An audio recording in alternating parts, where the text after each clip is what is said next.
오늘 우리에게 주시는 하나님의 말씀은 에베소서 5장 21절부터 33절까지입니다. 그리스도를 경외함으로 피차 복종하라. 아내들이여 자기 남편에게 복종하기를 주께 하듯 하라. 이는 남편이 아내의 머리됨이 그리스도께서 교회의 머리된 것 같음이니 그가 바로 몸의 구주시니라. 그러므로 교회가 그리스도에게 하듯 아내들도 범사에 자기 남편에게 복종할지니라. 남편들아 아내 사랑하기를 그리스도께서 교회를 사랑하시고 그 교회를 위하여 자신을 주신 같이 하라. 이는 곧 물로 씻어 말씀으로 깨끗하게 하사 거룩하게 하시고 자기 앞에 영광스러운 교회를 세우사 티나 주름 잡힌 것이나 이런 것들이 없이 거룩하고 흠이 없게 하려 하심이라. 이와 같이 남편들도 자기 아내 사랑하기를 자기 자신과 같이 할지니 자기 아내 사랑하는 자는 자기를 사랑하는 것이라. 누구든지 언제나 자기 육체를 미워하지 않고 오직 양육하여 보호하기를 그리스도께서 교회에게 한몫같이 하나니 우리는 그 몸의 지체임이라. 그러므로 사람이 부모를 떠나 그의 아내와 합하여 그들이 한 육체가 될지니 이 비밀이 크도다. 나는 그리스도와 교회에 대하여 말하노라. 그러나 너희도 각각 자기 아내 사랑하기를 자신같이 하고 아내도 자기 남편을 존경하라. 이는 우리에게 주시는 하나님의 말씀입니다. 주님 감사합니다. 감사드립니다. 기도하겠습니다. 거룩하신 하나님, 이 아침 우리를 예배의 자리로 불러주시고 찬양대가 고백한 것처럼 오직 주님만 찬양하며 예배하게 하시니 감사합니다. 우리 평생의 삶이 하나님을 예배하는 예배자의 삶이기 원합니다. 주님, 이 시간 우리가 주의 말씀 가운데 모였습니다. 우리 각자 한 사람 한 사람에게 말씀으로 찾아와 주시고 말씀으로 들려주옵소서. 주의 종들이 듣기 원합니다. 내 입술의 모든 말과 내 마음의 묵상이 오직 주님께 연락되기 원하오며 존귀하신 주 예수 그리스도의 이름으로 간절히 기도하옵나이다. 아멘. 복된 주일입니다. 오늘 예배의 자리에 함께 하신 모든 분들 가운데 하나님의 크신 은혜와 평강이 충만하게 더해지시기를 주의 이름으로 간절히 축원드립니다. 이 본문 중심으로 그리스도를 경외함으로 라는 제목으로 함께 하나님 말씀 나누겠습니다. 여러분, 이 말씀 아마 신앙생활을 오래 하신 분들이라면 자주 들어봤던 말씀 중에 하나일 것입니다. 특별히 에베소서 5장 그리고 에베소서 6장에는 어떤 관계에 대한 말씀을 우리에게 전해줍니다. 그 관계 가운데도 가장 가까운 관계, 부부의 관계, 부모와 자녀와의 관계, 그리고 종과 상정과의 관계를 우리에게 전해줍니다. 보통 이제 남편과 아내, 부부의 관계는 가깝고도 멀다 이렇게 이야기하잖아요. 촌수를 따졌을 때도 부부는 촌수가 없지 않습니까? 그런데 사실 오늘 이 말씀을 우리가 제대로 이해하기 위해서는요, 남편과 아내 어떤 부부관계 이전에 그리스도와 교회와의 관계를 먼저 우리는 생각해야 합니다. 이것을 우리가 간과하고 지나가면 마치 잔소리를 하는 것처럼 어떤 윤리 선생님들이 학생들한테 너희들 착하게 살아야 돼, 바르게 살아야 돼, 거짓말하지 말아야 돼, 그런 뻔한 이야기처럼 듣게 되는 것이기 때문입니다. 여러분, 착하게 살아야 한다는 사실을 우리가 몰라서 착하게 살지 못하는 것 아니지 않습니까? 서로 사랑해야 한다는 것 우리가 몰라서 사랑하지 않고 또 사랑하기 어려운 것 아니지 않습니까? 우리는 아주 어려서부터 부모님으로부터도 그렇고요, 학교에서도 그렇고 사랑해야 한다는 것, 교회가 아니더라도 자주 들어왔습니다. 혹시 여러분 이번 수요일 5월 21일이 무슨 날인지 혹시 아십니까? 5월 21일 21이라는 그 숫자 둘 하나, 이것이 둘이 하나가 된다 하는 그런 의미에서 이날이 법정 기념일이더라고요. 한국에서는 부부의 날 이렇게 이야기한답니다. 부부의 날. 그러니까 법정 공휴일은 아닙니다. 쉬는 날은 아닌데 2007년부터 이날을 그래도 법정 기념일로 이렇게 하자. 아마 거의 여러분 모르셨을 거예요. 이번 수요일이 여러분 부부의 날입니다. 특별히 남편과 아내, 아내와 남편 둘이 하나가 된다, 그런 의미로 5월 21일, 아마도 5월 달을 가정의 달 이렇게 우리가 여기다 보니까 5월 5일 어린이날, 5월 8일 어버이날, 5월 9일 스승의 날에 이어서 5월 21일 이제 부부의 날 이렇게 제정하게 된 것 같습니다. 서양 속담에 이런 말이 있답니다. 연애는 단꿈이고 결혼은 꿈을 깨는 자명종이다. 연애 생각하면은 말 그대로 이제 스윗 드림이죠. 그런데 결혼은 마치 시끄럽게 울려대는 자명종과 같고, 그래서 우리 모두를 화들짝 놀라게 만든다는 설명입니다. 다 공감이 되실 겁니다. 사실 우리가 결혼한 목적, 가정을 이루는 목적이 더 잘 살아보기 위해서 그런 거잖아요. 사랑하기 위해서, 그리고 행복하기 위해서 우리는 결혼하고 또 가정을 이루는 거 아닙니까? 그리고 자녀를 양육하는 거 아닙니까? 그래서 우리가 결혼하기 전에 연애할 때 배우자가 될 사람에게 어떻게 하든 더 사랑하고 더 행복하게 해주겠다고 그렇게 약속을 합니다. 그리고 실제로 우리도 행복해지고 싶어서 결혼을 합니다. 그런데 막상 결혼을 해보니까 내가 모르던 배우자의 모습이 보이기 시작하는 겁니다. 예전에는 좋은 모습만 보였는데 이제는 그렇지 않은 모든 모습들이 낱낱이 우리 가운데 다 보여지고, 그러다 보면 화들짝 놀라기도 하고 실망하기도 하고 그렇게 되는 경우가 있습니다. 어떤 설교자가 이렇게 이야기합니다. 십자가의 은혜가 가장 필요한 것이 어딜까? 십자가의 은혜가 가장 필요한 곳은 바로 남편과 아내, 부부 사이고 부모와 자녀, 바로 그 관계 가운데다, 이런 말을 했습니다. 십자가의 은혜는 모든 것을 다 넘어서는 가장 강력한, 가장 놀라운 은혜죠. 그런데 그 십자가의 은혜가 제일 필요한 곳이 바로 남편과 아내, 부모와 자녀, 가까운 그런 관계 가운데 십자가의 은혜가 더 필요하다 말씀하고 있는 겁니다. 오늘 이 부분에 좀 집중해서 함께 말씀을 살펴보기 원하는데요. 오늘 본문 마지막 말씀인 에베소서 5장 33절 한번 보시기 바랍니다. 에베소서 5장 33절은 앞에 22절부터 32절 가운데 나오는 말씀을 이제 마무리하면서 결론적으로 정리한 말씀인데, 우리 다 같이 찾아서 함께 한번 읽어보겠습니다. 합독합니다. 그러나 너희도 각각 자기의 아내 사랑하기를 자신같이 하고 아내도 자기 남편을 존경하라. 한마디로 이 말씀을 정리하면 뭐라고 정리할 수 있을까요? 아내 사랑, 남편 존경. 그런데 이 말씀이 그렇게 우리한테 받아들이기가 그렇게 좋지가 않습니다. 특별히 오늘 본문 말씀 보면서 남편들은 그러죠. 아내들이여, 이렇게 나오는 22절부터 24절 가운데 말씀을 보면서 그 말씀을 들이대면서 아내들한테 말하는 겁니다. 자기 남편에게 복종하기를 주께 하듯 하라. 성경 분명히 이렇게 나와 있는데 당신은 나에게 왜 복종하지 않고 나를 왜 주께 하듯 대하지 않느냐? 그러면 아내들은 가만히 있지 않죠. 25절부터 나와 있는 남편들아 아내 사랑하기를 그리스도께서 교회를 사랑하시고 그 교회를 위해서 자신을 주심같이 하라. 당신은 왜 나를 죽도록 사랑하지 않느냐? 그렇게 또 되받아칩니다. 그런데 여러분, 22절부터 24절의 말씀은요, 누가 들어야 될 말씀이에요? 남편들이 들어야 될 말씀이 아니라 아내들이 들어야 될 말씀이고, 25절 이하의 말씀은 아내들이 들어야 될 말씀이 아니라 남편들이 들어야 될 말씀입니다.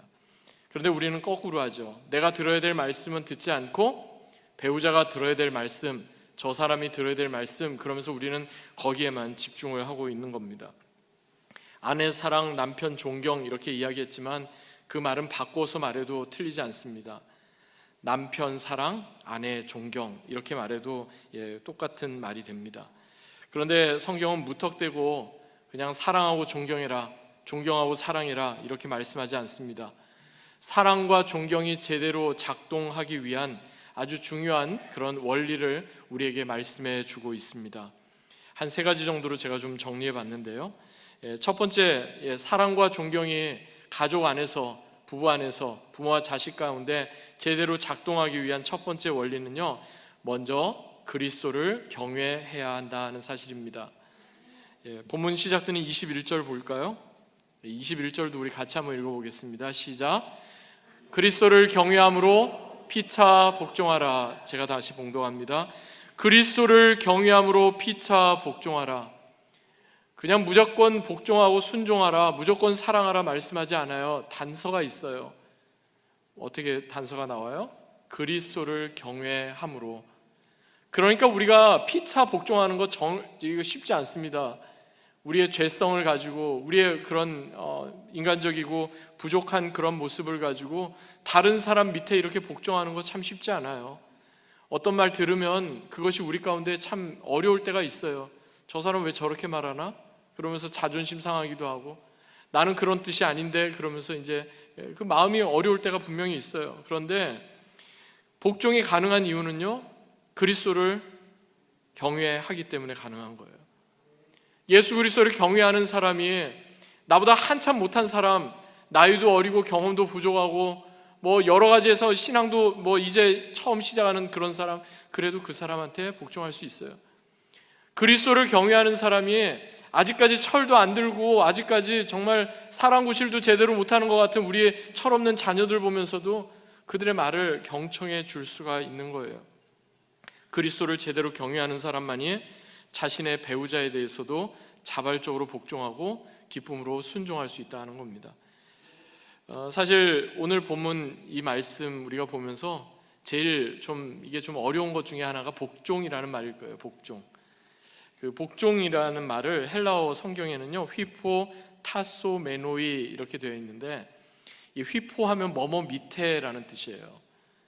그런데 이 복종이라는 이 단어는요, 복종하라 순종하라 이 단어는 능동적으로 사용되는 경우가 한 번도 없습니다. 성경에서 항상 수동적으로 사용됩니다. 그러니까 누가 누구에게 복종한다는 것은요, 그냥 자발적으로 기쁨으로 막 이렇게 가서 난 복종해야지 순종해야지 그렇게 하는 경우는 없어요. 그냥 질질 끌려서 마지못해서 어쩔 수 없이 해야 하니까 그렇게 하는 경우, 그게 바로 복종이에요. 그게 바로 순종이에요. 사실 우리가 누구 밑에 들어간다는 거 쉽지 않죠. 그 사람의 권위를 인정해 줘야 됩니다. 그 사람을 존중해 줘야 되고요, 그래야만 그 밑에 들어갑니다. 그런데 그거는 죄된 본성을 가진 우리는 참 쉽지 않습니다. 다른 거는 다 참고 다른 것은 다 내가 받아줘도 자존심이 상하면 내가 도저히 그거 용납 못한다. 우리 대부분 사람들은 그러지 않습니까? 여러분, 하나님께서 우리에게 기대하는 것은요, 자발적으로, 그런데 사실 그게 쉽지 않아요. 그리스도를 경외함으로 피차 복종하는 겁니다. 당신은 나에게 복종하고 나는 당신에게 복종하고, 그리스도를 경외하는 그 사람이 서로가 서로를 높여줄 수가 있는 겁니다. 존 비비오 목사님이 쓰신 동행이라는 책에 이런 글귀가 나옵니다. 순종은 행위이지만 기쁜 순종은 태도입니다. 제가 다시 한번 인용해 보겠습니다. 순종은 행위이지만 기쁜 순종은 태도입니다. 여러분, 하나님께서 우리에게 기대하시는 순종, 복종은요, 그냥 행위로서 그런 순종은 아닐 겁니다. 마지못해서 해야 하니까 어쩔 수 없이 그런 것이 아닐 겁니다. 하나님께서 우리에게 기대하시는 순종은요, 기쁜 순종입니다. 그리스도를 경외함으로 피차 복종하고, 그리스도를 경외함으로 더 낮은 데 임하고, 그리스도를 경외함으로 섬기는 그러한 복종입니다. 이러한 기쁜 순종 우리 가운데 날마다 더해지시기를 주의 이름으로 간절히 축원합니다. 두 번째로, 사랑과 복종, 그것이 제대로 작동하기 위한 두 번째 원리는요, 사랑의 목적은 행복에 있지 않고 사랑의 목적은 거룩함에 있다는 사실입니다. 본문 26절 27절 보시겠습니다. 남편들에 대한 이야기를 하면서 갑자기 이런 말씀이 나옵니다. 이는 곧 물로 씻어 말씀으로 깨끗하게 하사 거룩하게 하시고 자기 앞에 영광스러운 교회로 세우사 티나 주름 잡힌 것이나 이런 것들이 없이 거룩하고 흠이 없게 하려 하심이라. 말씀으로 깨끗하게 하사 거룩하게 하시고 거룩하고 흠이 없게 하려 하심이라. 남편들을 향해서 아내들을 사랑하는데, 예수님께서 주님의 몸된 교회를 사랑함 같이 사랑하라 이렇게 말씀하시고 나서 이 말씀을 하신 거예요. 주님께서, 그리스도께서 교회를 사랑하시고 교회를 위해 자기 자신을 내어주신까지 그렇게 사랑하라 말씀하고 나서 이 말씀을 하신 목적이 뭐예요? 사랑의 목적은 행복에 있는 게 아니라 사랑의 목적은 예수님을 닮은 거룩함에 있다는 것을 말씀해 주기 위함입니다. 아마 여러분 신앙생활 오래 하신 분들은 사랑을 뜻하는 헬라어의 단어가 하나가 아니라 여러 개라는 것을 아마 아실 겁니다. 설교 시간에도 많이 들어보셨죠. 보통 그래서 사랑 이야기하면 헬라어로는 에로스, 필레오, 스트로게, 아가페 이런 사랑이 있다, 이런 이야기 여러분 들어보셨을 겁니다. 에로스적인 사랑은 그냥 우리가 흔히 알고 있는 육체적인 그러한 사랑, 그것을 뜻합니다. 필레오, 그것은요 친구 간의 아주 친밀한 우정을 뜻할 때 필레오를 이야기합니다. 그 펜실베니아에 가면은 필라델피아라는 도시가 있잖아요. 필레오와 아델포스, 그러니까 형제 사랑, 형제 우애, 이런 뜻이 있습니다. 그래서 필라델피아라는 그 도시의 이름이 바로 형제 우애, love of brother, brothers love, 이런 말에서부터 온 것입니다. 스트로게, 이것은 혈연적인 사랑입니다. 그러니까 특별히 형제 간에, 자매 간에, 부모와 자녀 간에 이러한 사랑을 뜻합니다. 그 사랑 가운데 이제 제일 위대한 사랑을 이제 우리는 이야기할 때 아가페라고 말하죠. 사실 그 아가페는 우리 사람은 아무리 흉내를 내려고 해도 할 수가 없습니다. 예수님이 십자가에서 보여주신 그 사랑, 자신의 모든 것을 내어주시기까지 모든 것을 다 포기하시고 우리를 살리시기 위해 예수님께서 대신 죽음을 선택하신 그 사랑, 그게 바로 아가페적인 사랑입니다. 그런데 여러분, 이 사랑, 아가페는 고사하고라도 우리가 필레오나 스트로게나 그러한 사랑만 이야기해도 그게 과연 가능할까, 이런 생각이 들 때가 있지 않습니까? 우린 너무나 이기적입니다. 그래서 사랑도 나 중심으로 사랑하려고 합니다. 내가 좋고 내가 사랑해야 사랑하는 거지, 그렇게 생각하지, 누구를 위해 섬기고 희생하고 봉사하고 더 낮아지고, 이것을 우린 사랑으로 생각하지 않습니다. 일전에도 제가 말씀드린 것처럼 고린도전서 13장에 일명 사랑장으로 알려진 그 고린도전서 13장에 나오는 말씀의 핵심이 뭡니까?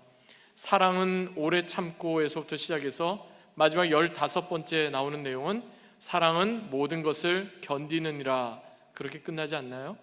결국에 사랑은 오래 참는 것에서부터 시작해서 모든 것을 견디는 것으로 끝나는 겁니다. 우리가 생각한 것처럼 화끈한 사랑, 뜨거운 사랑, 그게 결코 아닌 겁니다. 우리가 생각하는 것처럼 에로스적인 그것만이 사랑이 아니다 하는 겁니다. 오히려 사랑은 그 반대입니다. 모든 것을 참고 견디는 것, 모든 것을 참고 견디는 것이 가능하기 위해서 우리에게 요구되는 게 뭘까요? 그리스도를 경외하는 겁니다. 남편도 그리스도를 경외하고, 아내도 그리스도를 경외하고, 부모도 그리스도를 경외하고, 자녀도 그리스도를 경외하게 될 때, 그때 진정한 사랑이 가능해지는 겁니다. 하나님께서 우리에게 사랑하라 명하신 것은요, 다른 데 있지 않습니다. 그 사랑을 통해 예수님을 닮아가도록, 그 사랑을 통해 예수님의 거룩함을 닮아가도록 하는 데 있습니다. 그래서 가정 안에서 부모와 자녀 간에, 또는 부부, 남편과 아내 간에 그리스도를 경외함으로 피차 복종하고 피차 사랑하게 되면 그 다음에 자연스럽게 따라오는 게 있습니다. 그게 바로 행복입니다. 여러분, 행복을 추구하며 사시지 말고 거룩함을 추구하며 사시기 바랍니다.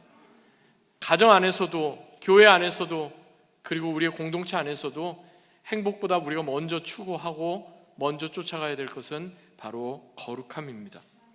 세 번째로, 사랑과 복종과 사랑이 제대로 작동하기 위한 세 번째 원리는요, 바로 남편과 아내의 이 관계는 크고 놀라운 비밀이라 하는 사실입니다.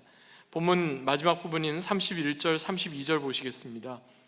이 31절과 32절은 창세기에 나오는 말씀을 다시 한번 사도 바울이 지금 인용하고 있는데요. 그러므로 사람이 부모를 떠나 그 아내와 합하여 그 둘이 한 육체가 될지니 이 비밀이 크도다. 나는 그리스도와 교회에 대하여 말하노라. 부모를 떠나서 그 아내와 합하여 둘이 한 몸이 된대요. 그러면서 말씀하는 것은 이 비밀이 크도다. 이것을 비밀이라고 말합니다. 미스테리, 헬라어로 무스테리온이라고 말합니다. 이것은 어떤 거냐면요, 우리의 머리로 도저히 이해가 되지 않는다는 거예요. 지금까지 수십 년 동안 서로 다른 배경, 다른 환경 가운데 살았던 두 사람이 어떻게 하나가 됩니까? 안 되잖아요, 여러분. 수십 년을 결혼 생활하고 부부로 살면서도 결국 깨닫게 되는 거는 나랑 아내는, 나랑 남편은 다르구나 하는 것을 깨닫게 되지 않습니까? 그런데 이 둘이 어떻게 하나가 됩니까? 그런데 이 둘이 하나가 되는 것, 우리의 머리로 이성으로는 되지 않지만, 이해되지 않지만 이것이 바로 신비로운 비밀이다, 미스테리다, 이렇게 지금 말씀하고 있는데, 그 신비로운 비밀을 사도 바울은 장차 하나님의 나라와 교회랑 비교해서 지금 말씀하고 있습니다. 흔히들 예수님을 가리켜서 신랑이라고 말하죠. 신랑 되신 예수님. 그렇다면 여러분, 저는 뭐예요? 우리는 뭐예요? 신부예요. 교회로 부름받은 우리 성도들은 남성과 여성 성별과 상관없이 모두가 다 브라이드예요. 신부예요. 장차 우리가 천국에서 완성될 하나님의 나라에서 누리게 될 천국의 잔치는요, 마치 결혼식의 혼례와도 같아요. 피로연과도 같아요. 그때 신랑은 누구예요? 예수님. 신부는 구원받은 하나님의 백성들. 그러니까 교회로 부름받은 우리 모두가 다 신부와 같은 거예요. 그런데 여러분, 갑자기 우리가 천국 가가지고 갑자기 우리가 천국 잔치가 이거구나, 그렇게 끝나는 게 아니라 우리가 이 땅에 살면서도 작은 천국을 경험하는 방법이 있어요. 바로 가정 안에서 경험하는 거예요. 가정 안에서 예수님께서 신랑이시고 구원받은 하나님의 백성들이 신부인 것처럼 남편과 아내, 부모와 자녀, 이 관계를 통해서 작은 천국을 경험해야 하는 것이 맞아요. 그런데 이것이 가능한 이유는요, 그 중심에 예수님이 계셔야 돼요. 그 중심에 다른 것이 아니라 예수님이 계셔야 하고, 그 중심에 계신 예수님을 남편도 아내도 부모도 자녀도 함께 바라봐야 돼요. 그러게 될 때 이 땅에서부터 우리는 작은 천국을 가정 안에서부터 경험하게 되는 겁니다. 이것이 바로 신비인 거예요. 놀라운 신비인 거예요. 다른 게 아니라 예수님이 그 중심에 계셔서 예수님 바라봄으로 이 땅에서부터 하나님의 나라를 경험한다. 근데 사실 예수님을 바라본다는 그 말이 무슨 말인지는 알겠는데, 구체적으로 이게 좀 설명해 보라고 하면 참 설명하기 어려울 때가 많습니다. 여러분, 예수님 바라보십니까? 대답을 안 하시네요. 보통 때 같으면 아멘이라고 하셨을 텐데, 예수님 바라보셔야 됩니다 그러면 아멘 그러잖아요. 그런데 예수님 바라보는 게 뭘까? 예수님 바라본다는 말 참 애매하게 들릴 때가 많습니다. 유기성 목사님이 그 책 가운데 이렇게 쓰셨더라고요. 제가 한번 인용해 보겠습니다. 예수님을 바라보라는 말은 참 애매하게 들릴 때가 많습니다. 좀 더 알기 쉽게 말하면, 예수님은 우리의 죄를 대신하여 십자가를 지신 분이시기 때문에 우리도 가족들의 허물과 죄를 대신 지는 마음을 가지라는 뜻입니다. 즉, 남편의 죄가 아내의 죄이고, 아내의 죄가 남편의 죄이며, 자녀의 죄가 부모의 죄이고, 부모의 허물이 자녀의 허물이 되어야 한다는 것입니다. 정말 예수님 믿고 은혜가 넘치는 가정은 바로 이런 가정입니다. 그러니까 남편의 허물, 부족함이 있잖아요. 그게 이제 아내가 볼 때 왜 저러냐가 아니라 그게 바로 나의 허물이구나. 아내의 부족한 점이 있잖아요. 그것이 남편의 부족함이구나. 자녀의 부족한 점이 있잖아요. 그게 부모의 부족한 점이구나. 서로가 서로의 짐을 지는 겁니다. 그렇게 되면 실수나 허물이나 부족함을 볼 때 그것을 지적하기보다는 그것을 서로 짊어지게 되는 거죠. 갈라디아서 6장 2절에 이런 말씀이 있습니다. 너희가 서로 짐을 지라, 그리하여 그리스도의 법을 성취하라. 내 짐 지는 것도 힘든데 남의 짐까지 어떻게 지냐가 아니에요. 서로의 짐을 져야만 그리스도의 법이 성취된다고 말씀합니다. 예수님을 제대로 바라보는 사람, 예수님 지금도 응시하며 예수님 바라보면 그렇게 사는 사람, 서로의 짐을 짊어지는 사람입니다. 그리고 서로의 짐을 짊어지는 그런 사람 통해서 사랑과 순종이 아름답게 드러나게 될 줄로 믿습니다. 말씀을 맺겠습니다. 노스웨스턴 대학의 글로벌 마케팅 최어로 있으면서 상담 심리학자로 잘 알려진 캐나다 출신의 닐 로즈 교수님이 계십니다. 이분이 몇 년 전에 책을 한 권 썼는데요, If Only라는 제목의 책입니다. 이 책의 부제가 이렇습니다. How to turn regret into opportunity. 번역하면 어떻게 후회를 기회로 만들 수 있는가입니다. 이분에 대해서 특이한 점은요, 후회를 이렇게 부정적으로 보지 않고 후회를 굉장히 좀 긍정적으로 보는 분이에요. 그래서 자기 스스로를 가리켜 나는 후회 예찬론자다 이렇게 소개할 정도입니다. 이분이 책에서 이렇게 이야기합니다. 오히려 후회는 유익하고 좋은 것이며 후회를 두려워하지 말고 즐기십시오. 왜냐하면 후회는 내 자신을 알기 위한 과정이며 또한 내 자신을 변화시키고 성장시키는 힘이 있습니다. 여러분 후회하세요? 후회 없는 인생 우리가 원하지만 사실 후회 없는 인생은 없습니다. 다 후회가 있죠. 그런데 여러분, 만약에 임종을 앞두고 있는 분에게 지금까지 평생 살아오시면서 무엇이 가장 후회가 되십니까? 이렇게 묻는다면 어떻게 대답을 할까요? 내가 비즈니스를 좀 더 키웠어야 되는데, 내가 그때 열심히 그 투자를 해가지고 내가 그때 좀 돈을 좀 많이 이렇게 마련했어야 되는데, 내가 그때 조금만 엄마 말씀 좀 잘 듣고 조금만 열심히 해가지고 내가 좋은 학교 진학하고 학위도 받았어야 되는데, 그런 거 후회하는 사람 있을까요? 그런 거 후회하는 사람은 없을 겁니다. 근데 아마 이런 거는 후회할 것 같아요. 내가 그때 아내를 좀 더 사랑했어야 되는데, 내가 그때 내 아이들 말 좀 더 잘 들어줬어야 됐는데, 내가 그때 그런 말 하지 말고 그때 한번 그거 지나치고 그때 한번 그거 덮어줬어야 되는데, 내가 내 남편 그때 바가지 긁지 말고 잘 받아줬어야 되는데, 아마 그런 거 후회하지 않을까요? 다른 거에 대한 후회가 아니라 사랑하지 못한 거에 대한 그런 후회가 가장 많지 않을까, 이런 생각을 합니다. 사랑하는 여러분, 우리의 삶이 언제까지 하나님께서 이 땅에서 우리의 삶을 허락하실지 모르지만, 이 땅에서 우리의 삶을 하나님께서 허락하신 그 시간, 우리가 그것을 후회로 남기지 않고 새로운 기회가 될 수 있도록 하나님께서 우리에게 허락하신 귀한 가족, 배우자, 또 귀한 자녀, 귀한 부모님, 우리 더 사랑하십시다. 그리고 우리에게 허락하신 사람들 더 섬기십시다.